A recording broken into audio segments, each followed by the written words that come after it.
자, 지금 뭐 서울시가 마지막까지 정말 접전을 벌이다가 이렇게 이제 결과가 좀 나온 그런 상황인데 일단 전반적으로 이번 전체 선거를 본다면은 시도지사는 이제 12대 4 정도가 되고요. 그리고 재보궐선거는 민주당이 9석 그리고 국민의힘이 4석, 무소속 1석이 됐습니다. 전반적인 이 선거 평가 좀 양당에서 어떻게 평가를 할까요? 일단 오늘 새벽까지만 해도 정원 후보가 이긴다라고 다 알려져 있었는데 예. 역전됐어요. 이제 결과가 판정이 났는데 서울시장 선거를 더불어민주당이 패배한 건 대단히 뼈아프다라고 생각을 해요.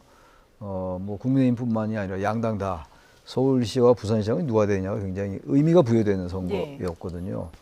물론 전체적인 그 스코어는 12대 4니까 압승이에요. 압승입니다만 워낙 선거 초반 그리고 선거에 돌입하기 전에 예상이 15대 1이었잖아요. 민주당에서 김부겸 후보도 이긴다. 대구에서도 말이죠. 이런 예상이었는데 14대 2에서 13대 3에서 12대 4까지 내려왔어요. 예. 거기에 12대 4에 서울이 포함됐다고요. 네. 이건 그러니까 단순하게 숫자상으로는 당연히 압승이지만 그리고 더불어민주당의 압승 그리고 국민의힘의 괴멸적 참패 맞습니다만 서울이 이렇게 여기에 들어갔던 거 이거는 뭐 지금 민주당으로서는 대단히 힘든 상황이 됐고 예. 또 하나 이제 이따 말씀을 나누겠습니다만 이 상황 속에서 또 그 투표용지 부족 사태가 발생을 했어요. 예. 초유의 일이 발생을 한 건데 이런 것과 더불어서 이게 상당한 정도의 민주당에 대한 견제도 발동됐다. 다시 말하면 내란 청산 프레임이 선거 전반을 관통한 건 분명히 맞습니다. 맞는데 스코어가 15대 1에서 12대 4까지 내려왔단 말이에요. 게다가 또 이제 경기도 이 기초단체장을 보니까 예. 성남시장 김병호 후보가 떨어졌어요. 낙선했어요. 그건 대통령 비서관도 했고 국회의원도 했고 예. 또 성남시는 이재명 대통령이 기초단체장을 했던 것이고 또 김병호 후보는 7인의 소속이었고 또 하정우 후보가 졌어요. 부산 북구갑에서. 여기 역시 이재명 대통령의 수석이었다고요. 참모였거든요. 이런 아주 내용적으로 들여다볼 때 이런 걸로 볼 때는 아주 민주당으로서는 전체적인 압승이긴 합니다만 민주당에 대한 견제 심리가 발동했다. 그리고 항상 제가 느끼는 게 선거 결과가 말이죠. 총선거도 그렇고 대통령 선거는 좀 덜한 것 같긴 합니다만 이 지방선거도 그렇고 뭔가 어떤 유권자나 우리 이 정치를 바라보는 사람들이 예상하지 못한 결과가 항상 나와요. 이번도 전 예외가 아니었다고 네. 절반 선택을 한 거예요. 더불어민주당에 대한 견제 심리도 발동이 되고 그리고 국민의힘에 대한 그 과거의 그 극우적인 행태 이런 것들에 대한 분명한 심판.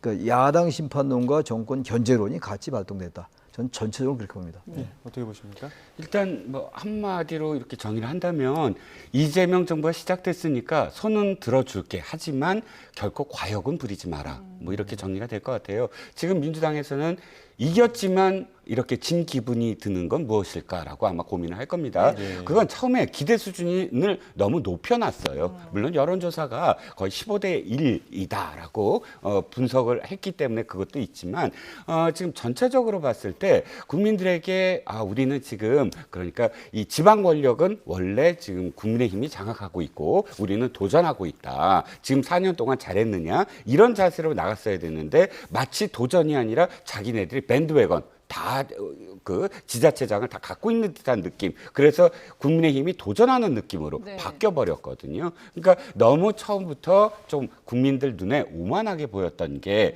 지금 결정적으로 서울이라든지 또 교수님께서 말씀하셨지만 제일 뼈아픈 지역이 수도권 일대의 기초단체장들이에요. 네. 뭐 성남 말씀하셨지만 사실 용인이 언제나 4년 만에 한 번씩 갈렸어요. 그리고 대개는 이제 민주당이 많이 가져갔던 곳이고요. 그런데 용인이 이번에 이상일 시장이 거길 지켜냈거든요. 네. 그러니까 용인으로서는 처음으로 재선이 되는 거의 그런 분위기입니다. 그러니까 수도권 일부 지자체장들을 가져갔다는 건 무슨 얘기냐면 지난 7회와 8회 한 번씩 압승을 했잖아요. 민주당과 국민의힘이. 네. 그때 사실은 그 기초단체장도 싹쓸이를 하는 상황들이었는데 이번에 이렇게 미세하게 들여다보면 그때와 또 다르게 네. 민주당이 다 가져가지 못하는 어떤 부분들이 있었다는 것이고 거꾸로 그렇다면 뭐 국민의힘이 우리 잘했다. 라고 할 수 있을까요? 그렇지 못합니다. 네. 어찌됐든 지금 부산을 졌다라는 것. 왜냐하면 장동혁 그 대표가 이미 규정을 했거든요. 서울과 부산을 이기면 이긴 거다라고 이제 선언을 했는데 둘 중에 하나라도 지면 진 거다라고 해석할 수 있는 부분이 있잖아요. 더군다나 서울을 지금 이겼더라도 차이가 뭐냐면 서울은 자기가 직접적으로 도움을 주지 못한 곳입니다. 그러니까 서울시장 오세훈 시장이 거리를 두면서 당대표 오지 마라. 우리가 알아서 선대위 꾸려 갖고 하겠다라고 한 선언을 하고 했기 때문에 장동혁 대표가 거봐라 내가 이렇게 해서 서울이 이겼다라고 할 수 없는 그렇죠. 지역이고요. 거꾸로 자신이 정말 뛰어가서 진짜 힘을 다한 부산시장 개소식에 가서 또 축사도 하고 또는 부산 북갑에 그 박민식 후보한테 가고 근데 자신이 열과 혼을 다해서 한 것은 다 떨어졌거든요. 물론 다 떨어졌다고 얘기하기는 그렇지만 또 결정적으로는 장동혁 대표한테는 충청 출신인데 충청도를 다 뺏겼어요. 네. 이러다 보니까 당에서 물론 12대 4로 완전히 완패를 했던 것도 있지만 서울이 이긴 것에 대해서 당 지도부가 기뻐할 수만은 없는 상황이 된 것이죠. 두 분 말씀 들어보면 여야 모두 이번 선거 결과를 마냥 기뻐하거나 마냥 우울해할 수 없는 그런 상황이 됐는데 어쨌든 민심을 좀 겸허하게 받아들이고 조금 더 민심이 어떤 것을 원하는지를 좀 들여다볼 필요가 있겠다라는 생각이 듭니다.